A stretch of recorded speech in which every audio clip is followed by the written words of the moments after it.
Charlotte-Mecklenburg police are looking for a man accused of violently beating someone yesterday on a CATS bus. Police say that victim is critically hurt.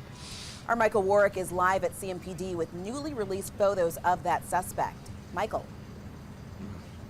Well, police just told us they have a person of interest in this case, but that man has not been found. Investigators say this violent attack happened yesterday morning on a CATS bus on Old Statesville Road. Police just sending us some photos of the person they've identified as the suspect in the case.